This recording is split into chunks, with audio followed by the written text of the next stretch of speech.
추석 명절 연휴 기간을 보내고 있는 주일입니다. 명절 끝나고 교회에 한 분 한 분 오시는 모습을 보면서 여기가 진짜 우리 집이다라는 그런 생각을 해보게 됩니다. 여러분, 우리가 사는 세상은 시댁이고 우리 진짜 집, 아버지 집, 친정은 교회가 되는 줄로 믿습니다. 여러분, 명절 때 시댁에 가서 불편하게 지내다가 명절 끝나면 그 다음날 어디 가죠? 친정에 갑니다. 어제가 추석이고 다음날 이 교회에 이렇게 오시는 모습을 보면서 이 자리가 친정집처럼 따뜻하고 회복이 있고 웃음이 넘치는 그런 자리가 되었으면 좋겠다 하는 그런 소망을 갖게 되었습니다. 여러분, 우리 교회가 친정 아버지가 계시는, 사랑이 있고 가고 싶고 만나고 싶은 그런 따뜻한 교회가 될 수 있기를 주님의 이름으로 축원합니다. 지난주에 우리는 이 고아와 나그네를 위하여 매정하게 이삭을 다 줍지 말고, 그리고 감람나무를 떨되 매정하게 다 가지 끝까지 떨지 말라, 남겨두어라, 이 말씀을 함께 나눈 적이 있습니다. 농사를 지어본 분들은 알겠지만 이 내가 애써 지은 그 열매를 남겨놓고 온다는 것 결코 쉽지가 않습니다. 꼼꼼하게 주어야 되고, 그리고 그것들을 어떻게 남겨놓을 수가 있겠습니까? 그럼에도 불구하고 이 율법에 따르면 하나님은 남겨두어라, 흘려보내라, 그렇게 말씀합니다. 여러분, 내가 수고로 지은 그 결과물을 이스라엘 백성들은 흘려보내더라고요. 어떻게 흘려보낼 수 있었을까요? 그것은 이스라엘 백성들은 흘려보냄의 의미를 알았기 때문입니다. 우리는 흘려보내고 농산물을 꼼꼼하게 줍지 않고 누군가를 위해 남겨둔다는 것, 이게 손해라고 생각을 합니다. 어리석은 일이라고 생각을 합니다. 그런데 가난한 자를 불쌍히 여기는 것, 연약한 자에게 흘려보내는 것은 여호와께 꾸어드리는 것이니 하나님께 빌려드리는 것이라 그렇게 말씀합니다. 그렇기에 하나님께서 뭐라고 하십니까? 내가 내 손으로 하는 모든 일에 복을 주리라. 여러분, 지난주 우리가 함께 나누지 않았습니까?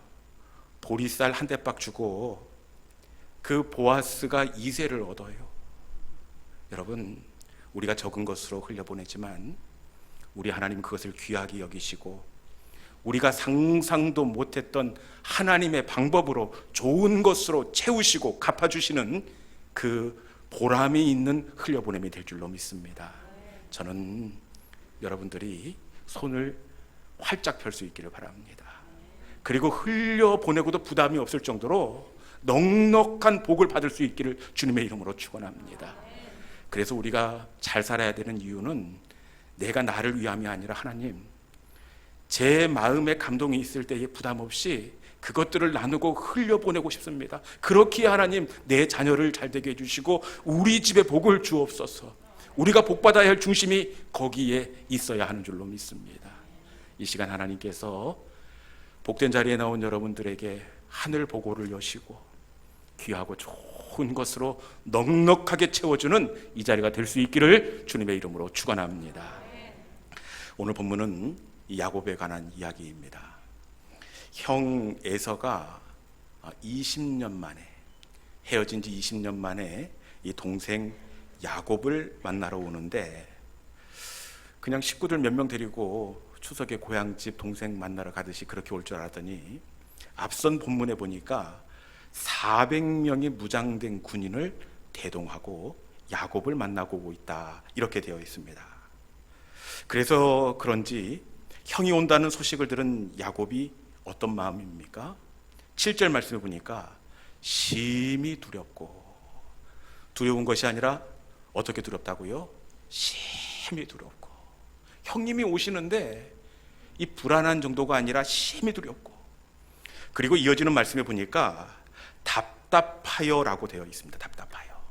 이 답답하다는 이 말씀을 다른 번역 성경에서는 당황하여 이렇게 풀어놓고 있습니다.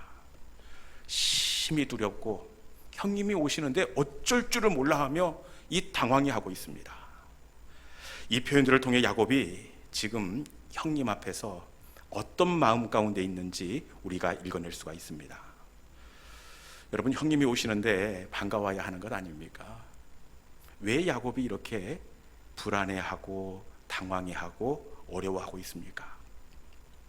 그것은 이 야곱이 형에게 지울 수 없는 상처를 주었기 때문입니다. 어떤 상처였죠? 팥죽 한 그릇으로 장자의 명분을 속여 빼었습니다. 그것도 모자라 아버지를 속여 축복을 가로챘습니다. 형에게 지울 수 없는 상처를 안겨 주었습니다. 여러분, 이 상처를 안겨줬음에도 불구하고 보통 형제들 같으면 시간이 많이 지났으니까 그 마음의 상처를 떨 수도 있을 터인데 20년이 지났음에도 불구하고 이 야곱이 그 과거에 오래전에 주었던 그 상처 때문에 불안해하고 있습니다. 왜 그러느냐?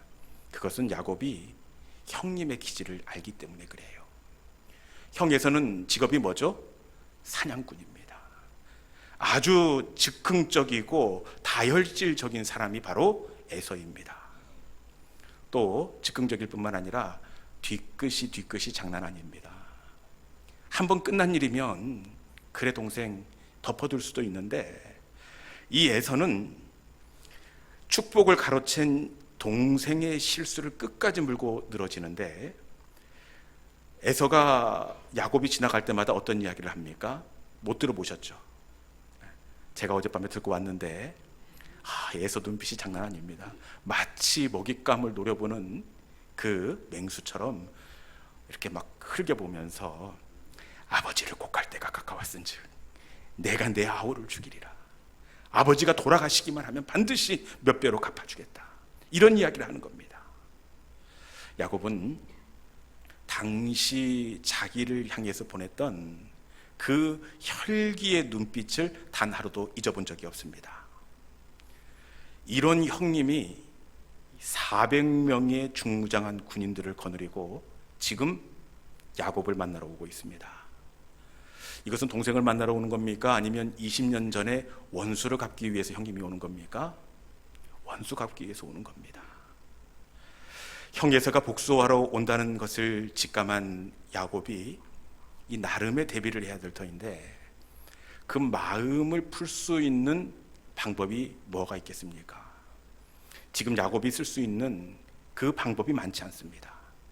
혹시 뭐니 해도 뭐니가 최고니까 선물로 형의 마음을 돌이킬 수 있지 않을까. 그래서 야곱이 선물을 준비합니다. 어떤 선물을 준비했는지 본문 14절 15절에 있는 말씀 같이 한번 읽어보겠습니다. 자, 시작. 암염소가 200이요 순염소가 20이요 암양이 200이요 순양이 20이요 전나는 낙타 30 그 새끼요 암소가 40이요 황소가 10이요 암나귀가 20이요 그 새끼 나귀가 10이라. 몇 마리인지 세보셨습니까? 네. 여러분, 제가 계산을 해왔어요. 네. 암염소가 220, 암양이 220, 낙타가 30, 황소가 40, 암소가 10, 암나귀가 20, 새끼는 얼마인지 기록되어 놓지도 않습니다. 여러분, 이 어마어마한 이 택한 가축을 가지고 일단 형에게 앞서 보냅니다. 이 예물이, 이 선물이 형 에서의 마음을 돌이킬 수 있지 않을까. 최선을 다해서 넘치도록 선물을 보냅니다. 그럼에도 불구하고 이 야곱의 마음이 놓이지가 않는 거예요. 형이 어떤 형인데, 한다면 한다는 사람인데 이 선물로 마음을 돌이킬 수 없다는 것을 직감했습니다. 그래서 다음 2단계 방법을 강구하는데 본문 7절 8절에 있는 말씀입니다. 같이 한번 읽어볼까요? 자, 시작. 야곱이 심히 두렵고 답답하여 자기와 함께한 동행자와 양과 소와 낙타를 두 떼로 나누고 이르되 에서가 와서 한 떼를 치면 남은 한 떼는 피하리라 하고. 선물을 보내고 나서 그래도 형이 돌이키지 않을 것을 알았습니다. 여기에서 취할 수 있는 방법은 사람도 두 떼, 가축도 두 떼. 그래서 형 에서가 한 떼를 치면 그 틈을 이용해서 도망갈 수 있도록 이 모든 동물, 사람을 두 그룹으로 나누어 놓았습니다. 이게 방법이 될까요? 이것도 불안한 겁니다. 형이 누구를 먼저 칠 줄 압니까? 누구를 먼저 치든 우리 혈육 아닙니까? 그래서 이 방법도 일단 정해놓고 그래도 마음이 놓이지 않으니까 야곱이 어떻게 합니까? 하나님께 매달렸습니다. 내가 할 수 있는 모든 방법을 최선을 강구해놓고 야곱이 이제는 하나님을 붙잡고 늘어지는 겁니다. 11절 말씀 한번 같이 읽어봅시다. 자, 시작. 내가 주께 간구하오니 내 형의 손에서 에서의 손에서 나를 건져내시옵소서. 내가 그를 두려워함은 그가 와서 나와 내 처자들을 칠까 겁이 나기 때문이니이다. 아멘. 여러분, 하나님께 매달리고 있습니다. 이 기도를 쭉 묵상해 보면 야곱이 얼마나 처절하게 절규하면서 기도하고 있는지를 우리가 읽어낼 수가 있습니다. 하나님, 형님 어떤 분이신지 아시잖아요. 그가 와서 내 처자들을 칠까 겁이 납니다. 하나님, 너무 두렵습니다. 내 형 에서의 손에서 어떻게 벗어날 수가 있겠습니까? 하나님 살려주십시오. 이렇게 방법을 강구하고 마지막에는 하나님 앞에 기도로 매달립니다. 그리고 드디어 이 형 에서를 만나기 위해서 야곱이 출발합니다. 먼저 뭘 보내죠? 먼저 선물을 보내고, 그리고 그 뒤에 가족들을 나누어서 보냅니다. 그리고 나서 야곱이 또 무엇을 할까요? 야곱이 가족들을 보내고 나서 다시 야복강을 건너지 않고 기도의 자리로 나아갑니다. 여러분, 아까 기도했는데 가족을 보내고 또 기도하고 있습니다. 왜 그렇습니까? 그만큼 야곱이 이 상황이 애절하고 간절했기 때문에 그래요. 앞서는 야곱이 그 기도문만 봤어요. 기도문. 에서의 손에서 나를 건져 주소서. 야곱이 어떻게 기도했는지 안 보셨죠? 어떻게 기도했는지 24절에 있는 말씀 같이 한번 읽어봅시다. 24절. 자, 시작. 야곱은 홀로 남았더니 어떤 사람이 날이 새도록 야곱과 씨름하다가. 아멘. 야곱이 지금 기도하고 있습니까? 씨름하고 있습니까? 기도하고 있습니다. 그런데 이 말씀은 야곱이 기도했다 이렇게 하지 않고 씨름했다 이렇게 말씀하고 있습니다. 왜 기도라고 표현하지 않고 씨름이라고 했을까요? 그것은 밤을 새워 야곱이 씨름하듯이 젖먹던 힘까지 짜내면서 하나님께 메어 달리고 있는 또 다른 표현이기 때문에 그렇습니다. 여러분, 씨름을 어떻게 합니까? 상대방을 뒤집어 엎기 위하여 젖먹던 힘까지 짜내지 않습니까?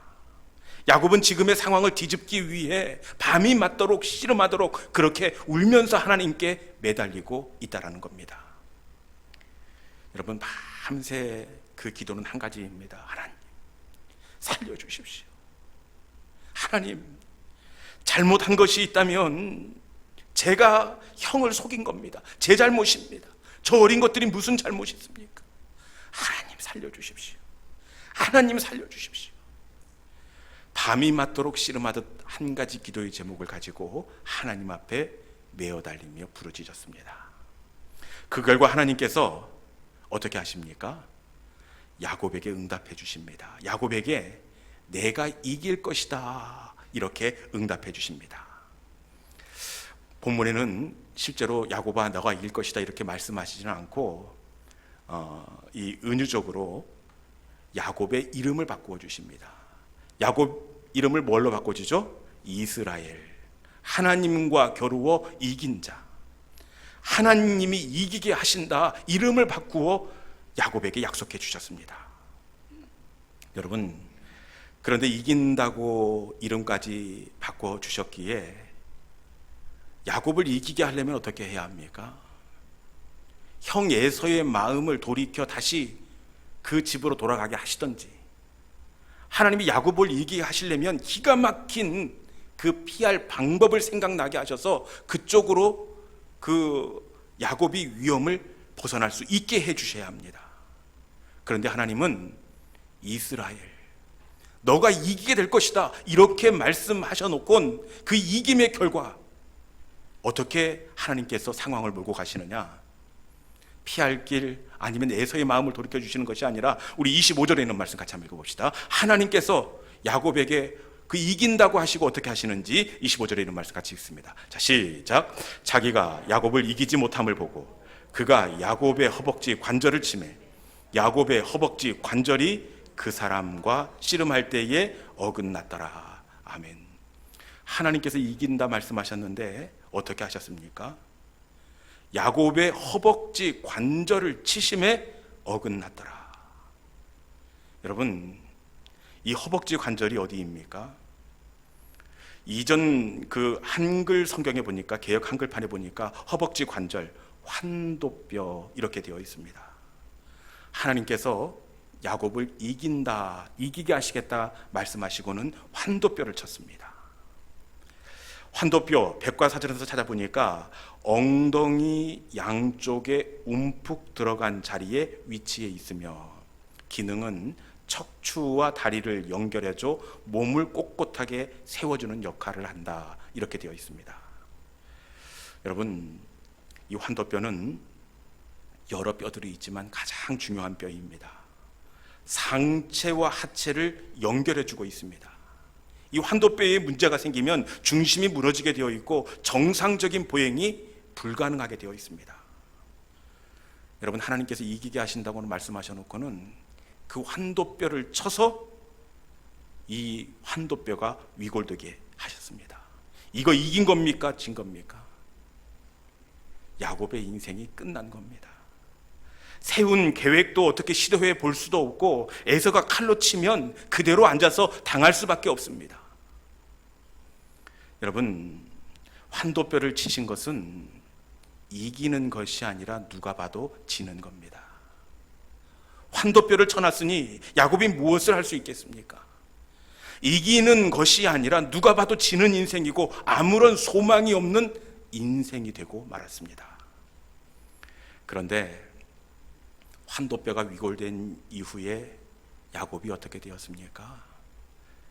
설 수도 없고 걷기에도 불편한 야곱이었지만 이 환도뼈가 위골된 이후에 야곱은 환도뼈 때문에 하나님의 은혜를 구하고 하나님 앞에 완전히 엎드릴 수밖에 없는 인생이 되었다는 사실입니다.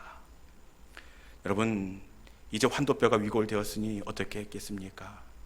형님 앞에서 하나님, 저는 아무것도 없는 사람입니다. 하나님의 은혜가 아니고는 설 수도 걸을 수도 없고 하나님, 저는 아무것도 할 수가 없습니다.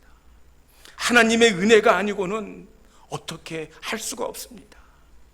하나님, 나를 불쌍히 여겨주시고 우리의 어린 것들을 긍휼히 여겨 주시옵소서. 야곱은 위골된 환도뼈 때문에 하나님 앞에 납작 엎드리는 인생, 하나님의 은혜만을 구하는 그런 사람이 되고 말았습니다. 여러분, 하나님 앞에 납작 엎드릴 때 어떻게 하나님께서 하십니까?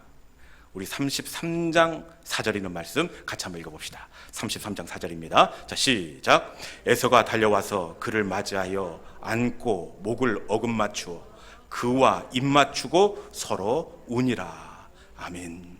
환도뼈 때문에 하나님 앞에 납작 엎드리는 인생이 될 때 하나님께서 어떻게 하십니까? 하나님은 하나님의 방법으로 그 문제를 해결해 주시는 줄로 믿습니다. 여러분, 야곱이 환도뼈 때문에 형을 만나러 가는데 이 앞선 31절에 보니까 허벅다리로 인해 절었더라, 그렇게 되어 있습니다. 그런데 다른 번역 성경에는 허벅다리로 인해 다리를 끌었더라, 그렇게 되어 있습니다. 형님을 마주 대하고 만나러 가는데 여러분, 밤이 맞도록 천사와 씨름하느라고 온 머리는 헝클어지고 수염은 초췌해 있고 그 다리를 절었더라 보다도 끌었더라. 여러분, 다리를 질질 끌면서 형님을 맞으러 갑니다. 이때 하나님께서 어떻게 하십니까? 하나님 앞에 납작 엎드리는 인생이 될 때에 환도뼈 때문에 하나님의 은혜가 아니고는 단 한순간도 설 수 없다고 하나님만을 바라볼 때 하나님께서 어떻게 하십니까? 이 에서의 마음을 바꾸어 주십니다. 두 형제가 목을 어긋 맞고 또 입을 맞추며 울었더라. 여러분, 어떻게 그림이 좀 보이십니까? 둘이 목을 어긋 맞고 그러다가 얼굴 마주 보고 울었더라. 야곱도 울고 형 에서도 울었을 터인데 형 에서는 뭐라고 하면서 울었을까? 제가 곰곰이 묵상을 해봤어요. 여러분, 만나기만 하면 내가 가만히 두지 않겠다고 이를 갈았던 형님이지만 정작 동생이 당당하게 올 줄 알았는데 다리를 질질 끌고 오는 거예요. 형 에서가 아마 그날 동생의 목을 어긋 맞추고 이 사람아 차라리 당당하고 교만하게 자신감 있게 그렇게 오지. 이게 뭐야 이 사람아. 어쩌다가 다리가 이렇게 되었어. 여러분, 두 사람이 목을 어긋 맞고 울었더라. 형 에서가 이렇게 하지 않았겠습니까? 여러분, 환도뼈로 인하여 더욱 하나님의 은혜를 구할 수밖에 없을 때, 환도뼈 때문에 하나님 앞에 납작 엎드리는 인생이 되었을 때 하나님은 오히려 야곱의 어긋난 환도뼈가 되어주신 줄로 믿습니다. 어떻게 도망갈 수 없었지만 하나님께서 납작 엎드릴 때 야곱의 환도뼈가 되어주셨고 하나님께서 피할 길을 열어주셨습니다.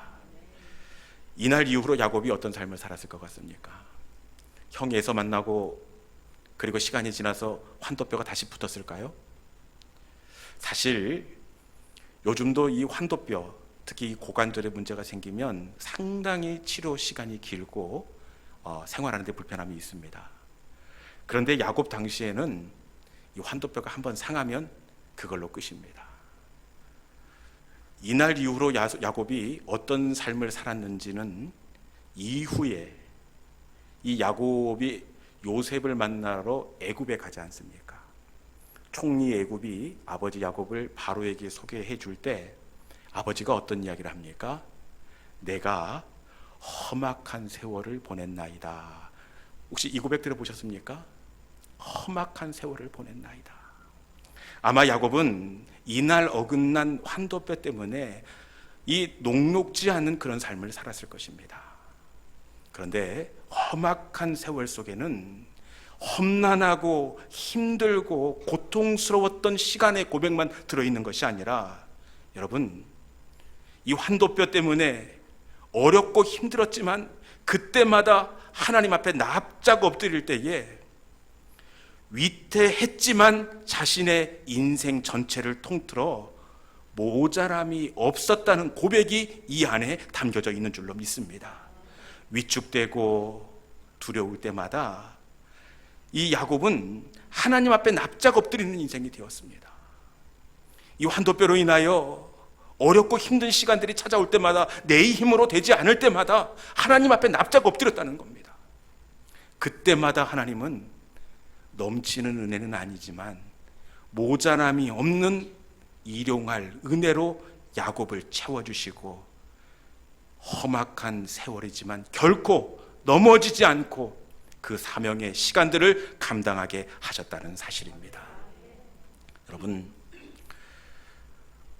우리는 원하든 원하지 않든 크든 작든 야곱과는 견줄 수 없지만 우리 모두에게는 이 어긋난 영적인 환도뼈가 있습니다.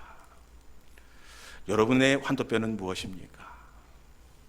어떤 분은 갑자기 병원에서 검진 이후에 들은 그 건강의 이상 소견이 그분의 영적인 환도뼈일 수 있습니다. 또 어떤 분은 믿음에서 멀어진 남편과 자녀가 환도뼈일 수 있습니다. 또 어떤 가정에는 자녀의 늦은 결혼일 수 있고, 어떤 분은 자꾸만 막히는 자녀의 취업의 문이 환도뼈일 수 있습니다. 여러분, 세상 사람들은 환도뼈로 아파하고 괴로워하고 눈물 흘리고 낙심하지만, 여러분, 하나님의 사람들은 이 환도뼈 때문에 더더욱 나를 부인하고 하나님 앞에 납작 엎드리는 사람이 바로 하나님의 사람이 되는 줄로 믿습니다. 하나님 앞에 납작 엎드리고 이 환도뼈 때문에 더더욱 하나님의 은혜에 목말라 한다면, 이 자리가 오히려 하나님이 우리에게 찾아오시는 은혜의 문, 소망의 자리가 될 줄로 믿습니다. 위골된 환도뼈 때문에 야곱은 자기를 부인하고 하나님의 은혜를 갈망하는 인생이 되었습니다. 하나님의 은혜가 아니고는 단 하루도, 하나님의 은혜가 아니고는 한순간도 설 수 없는 연약한 사람입니다. 하나님께서 나를 채워주옵소서. 그때마다 하나님은 야곱에게 찾아가시고, 야곱의 그 연약한 환도뼈가 하나님이 되어주셔서 날마다 일용할 은혜들로 야곱을 이끌어 주셨습니다. 여러분, 그 환도뼈가 아픔으로 끝나는 것이 아니라 나를 부인하고 나를 내려놓고 하나님을 더 강하게 붙잡는, 하나님이 오시는 은혜의 접촉점으로 삼는 우리 모든 믿음의 성도들이 될 수 있기를 주님의 이름으로 축원합니다. 이 시간 주신 말씀 마음에 품고, 하나님 은혜 아니고는 살 수 없습니다. 주님, 나의 이 아픈 영적인 환도뼈, 이것 때문에 정말 어렵고 마음이 염려스럽지만, 주님, 이 자리 때문에 더더욱 하나님을 구하고 하나님의 얼굴을 갈망합니다. 주님, 그때마다 야곱에게 일용할 양식과 은혜를 주셨듯이 저에게도 주님 피할 길을 열어 주옵소서. 우리 마음을 담아 은혜 아니면 살아갈 수가 없네. 우리 함께 찬양하도록 하겠습니다.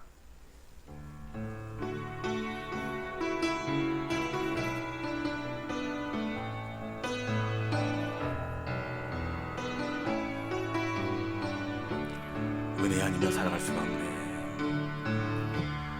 은혜 아니면 살아갈 수가 없네.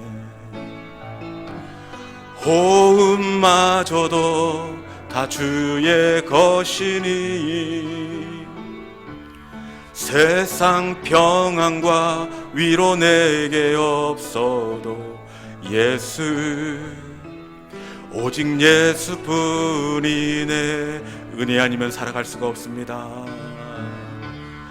은혜 아니면 살아갈 수가 없네. 호흡마저도 다 주의 것이니, 세상 평안과 위로 내게 없어도 예수, 오직 예수뿐이네.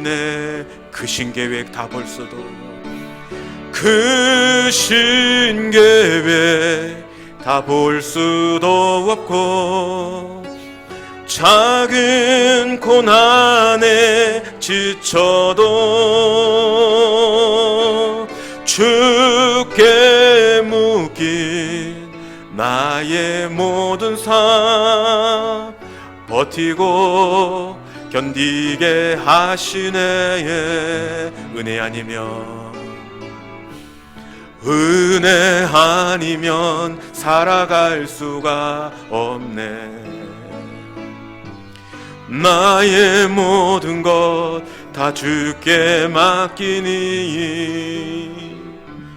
참된 평안과 위로 내게 주신 주 예수, 오직 예수뿐이. 그 신계획 다 볼 수도, 그 신계획 다 볼 수도 없고, 작은 고난에 지쳐도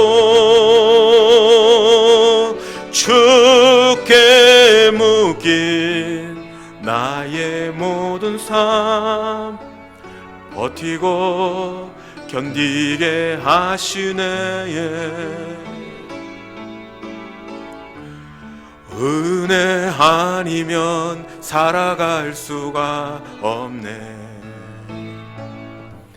나의 모든 것 다 주께 맡기니 참된 평안과 위로 내게 주신 주 예수, 오직 예수뿐이네.